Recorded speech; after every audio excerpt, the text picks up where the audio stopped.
population ecology, and then also what does all this mean in terms of numbers?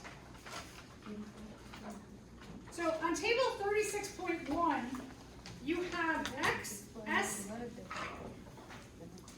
what we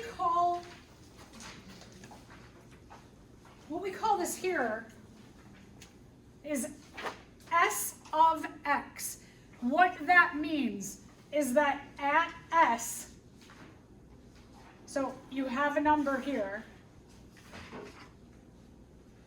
What is this number at a specific X? X, now here it says age, but it could be interval, could be like a roll. You all are going to use dice as a population. So you're going to take your 50 dice here, and you're going to hold them all in your hand, and then you're going to drop them in here. And so X will be each roll. Could be each month, could be each minute. You're going to blow bubbles, so each bubble blow. So X I like to call an interval. S means at this particular X. So that means like you'll think, what is S? S are the number of individuals in the population right now. We call them survivors. So what are the number of survivors at 0? Let's say we're talking about years. So year 0 would be like today, starting today, and the next 365 years. So when we say 0 for X, it really kind of means like the whole first, like from 0 to 0.99999999999. Just like when you're a baby, when you are born, right? You're born, did they say you're 1 year old? No, you go through 12 months before you're 1 year old. So really you're 0 years old, and in the next interval you're growing to 1 year old. Between 1 year and 2, you have 12 months and you're growing, right? So when we're talking about like the first, oftentimes it's 0. So your first roll will be your population at your first time you roll. The second roll is 1. The third roll is 2. So just so you can understand that. D of X are the number of deaths at each interval. 0, 1, 2, 3, 4.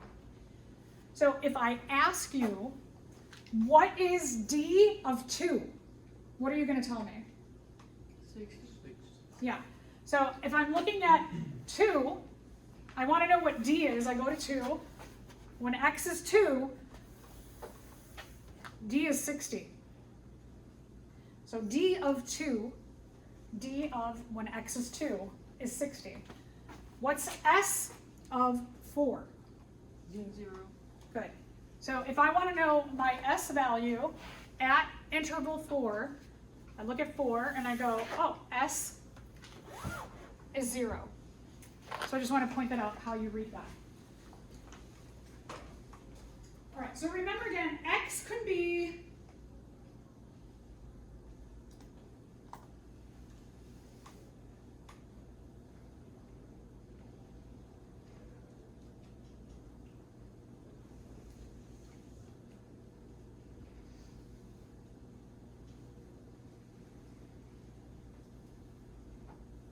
X can be any of those things. It can be age, it can be a roll, it can be a bubble, life, it can be an interval.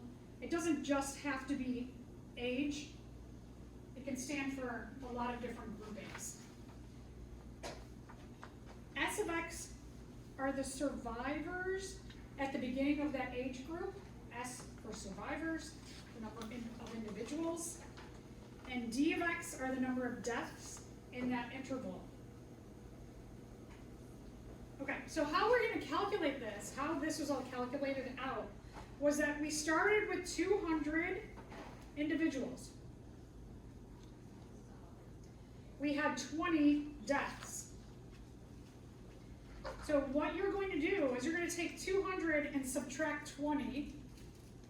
Why we have 180, the number of individuals we started with at interval 1, was because we took 200 that we started with, we subtracted our 20 deaths in that interval, and we got 180. 180, the individuals we started with at the interval, we had 40 die in that interval. So we take our 180, we subtract our 40, and we get 140. Right? 180 minus 40 equals 40. In interval 2, we start with 140 individuals. 60 die. 140 subtract 60 gives us 80.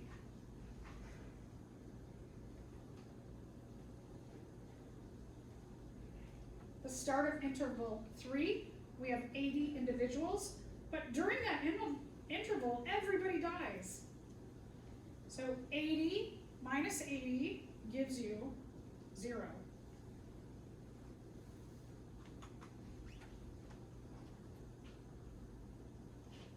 Now, we're going to take a look at table 36.2 below.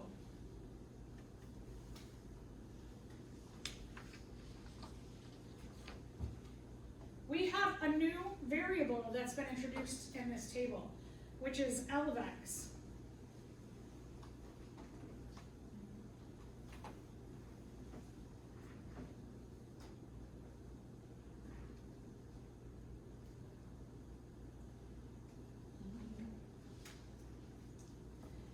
L of x means the percentage of individuals that have survived in that interval. So this says L of x is the proportion of original population living at the beginning of the age group. It's the survivors, the percent you have that have survived. At the beginning, at the start of that interval. So here, we had 200. 200 survived at the beginning. So in order to get L of x, we use a formula.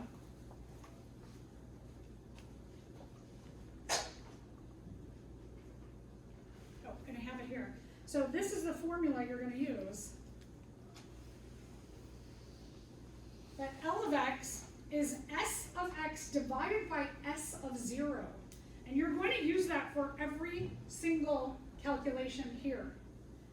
So the way that you got all of these calculations was you took, again, S of x divided by S of 0, which really is S of x, divided by S of 0 is 200. So every single one of these is divided by, so excuse me, every one of these S of x's will be divided by 200 to get L of x. So we have 1 because we took S of x is 0. S of x is 200. S of 0 is also 200. 200 divided by 200 gives you 1. The next S of x, we take 180, we divide that by 200. So 180 divided by 200 equals 0.9.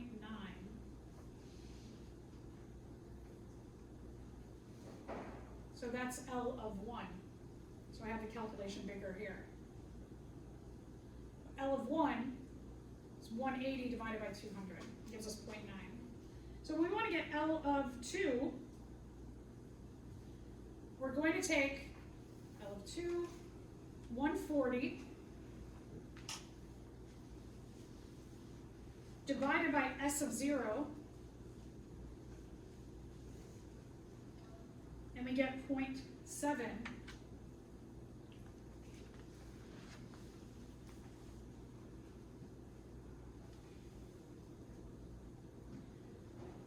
When we want to get L of 3,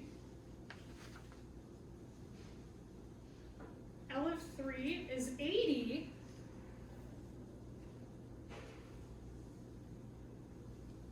divided by 200. S of 3, 80 divided by S of 0, 200. And that gives us 0.4.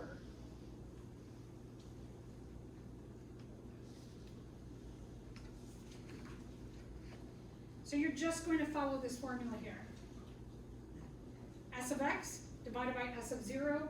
Whatever your S of 0, everything gets divided by. Does anybody have any questions?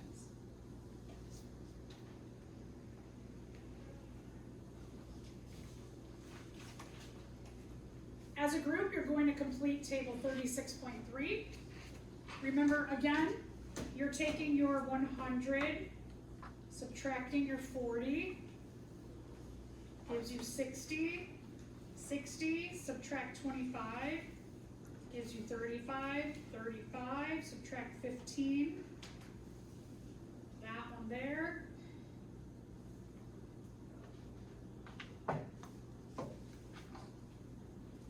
Just doing that down, down, down, and then remember to solve for L of x.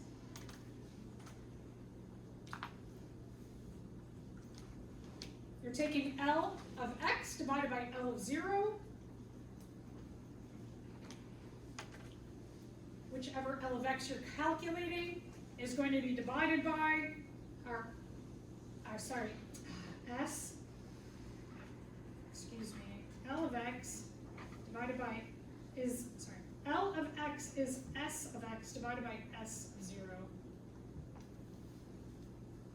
S of x divided by your S of 0 is 100.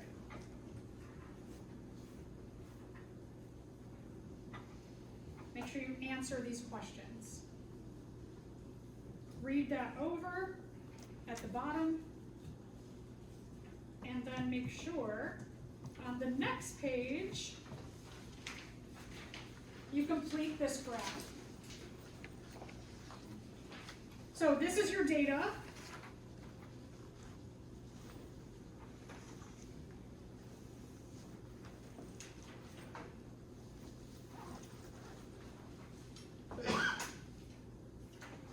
That's your data you're going to plot for this graph here. A lot of times students forget this graph. Make sure you do it. All right, let's talk about page 131.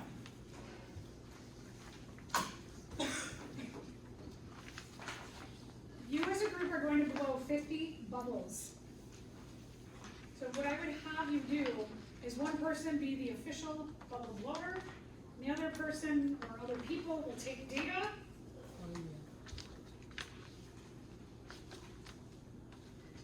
So you're going to try and blow like 1 or 2 bubbles at a time. Like me. Let's see, I think this side works better. I'm really bad. I'm killing them all. Is this like really bubble? Okay.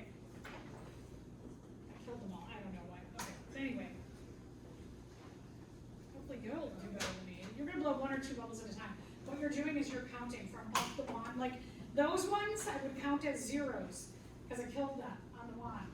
So don't use my data. But seconds, that's a good example of I had 1, 2, 3 deaths, right? Because they happened right on the wand.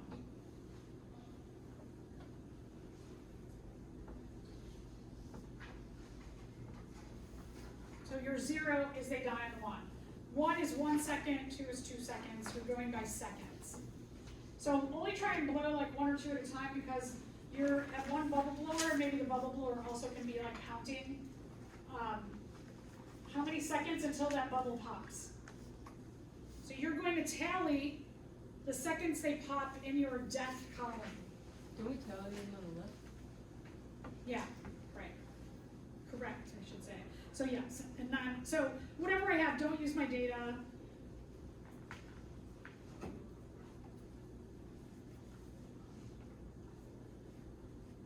Okay, so let's say to start with we had this. What you're going to do with your tally is you're going to convert it over here to your deaths.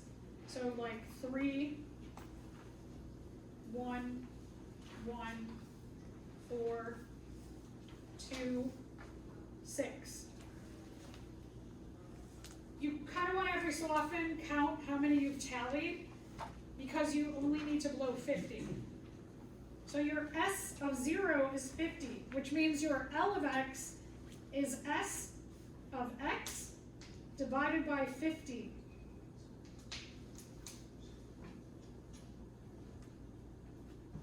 So that's the calculation you're using here. The way that you're going to complete your S of x column, remember you're going 50, I'm going to subtract 3, I get 47. 47, subtract 1, 46. 46, subtract 1, 45. 45, subtract 4, 41. You're going to do that all the way down. Then you're going to calculate your L of x's. Every S of x, 47 divided by 50.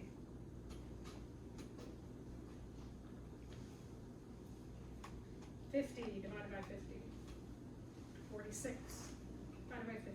45 divided by 50. All right, so that's a bubbles. Let's talk about the next set of data. You're going to roll the dice. We have 50 dice. So again, your L of x is S of x divided by S of 0, which is 50 again. Heart disease are going to be number 1 dice, and AIDS is going to be number 2 dice. So for example, you're going to take all of your dice, and you're going to roll them. Now your dice, what you're doing is number 1s you're going to put aside, number 1s, number 2s,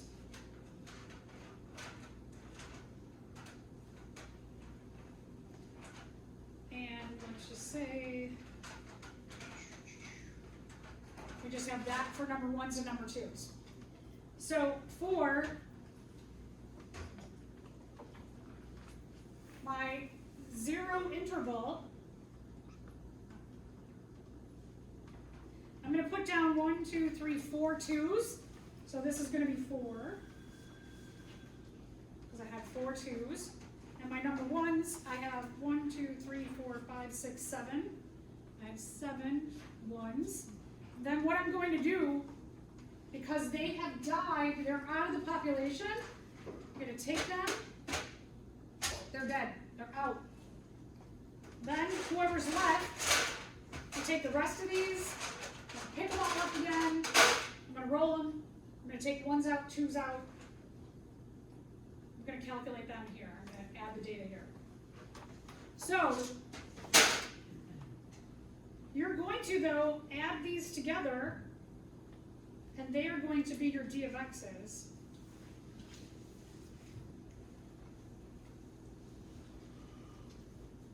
So when I add 7 and 4 together, I get 11.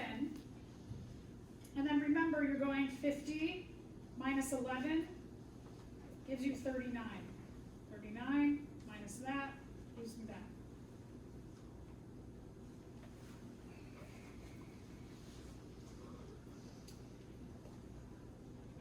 Now let's say that somebody cures AIDS. There's a lot of different strains of it, so it's complicated, but let's just say they cure every kind of AIDS virus, and you're left with heart disease. All these people who will have died of AIDS are cured. We only have one disease. Let's think about, will the percentage of people who die of heart disease go up? If a big disease in our society is cured, do other big disease percentages go up? That's what you're going to figure out. So again, you're going to take all your dice, you're going to roll them, you're going to take out number 1s. Those are your heart disease. And let's say in the first row, I have 4. And the second row, I have 2. The third row, I have 5, etc. Remember that we start with S of X. S of 0 is 50. So S of X divided by S of 0, which is 50, to calculate your L of X. Take 50, don't use my data. 50 minus 4 gives us 46. Minus 2 gives us 44, etc., etc. And you're going to calculate it all the way down. So what do we do with the 2s? Do they stay Nothing. in? They stay. They live. They They're stay. cured. So they survive. They stay in. Okay, so you will have 2 graphs. You're going to, on one of your pieces of graph paper, you're going to graph bubbles and both of your dice simulations. So 3 lines on the first graph. And your second graph you're going to do is this one on page 134, which is the US versus Nigeria males survivorship. So you're going to see the difference there. Yeah. There are 4 graphs on Yeah, the- it just has extra in case you make a mistake. And if any of you are like so motivated, you want to take this home and you want to do your graph on a paper, on a computer, go ahead. Print it out and attach it. I want your data taken today.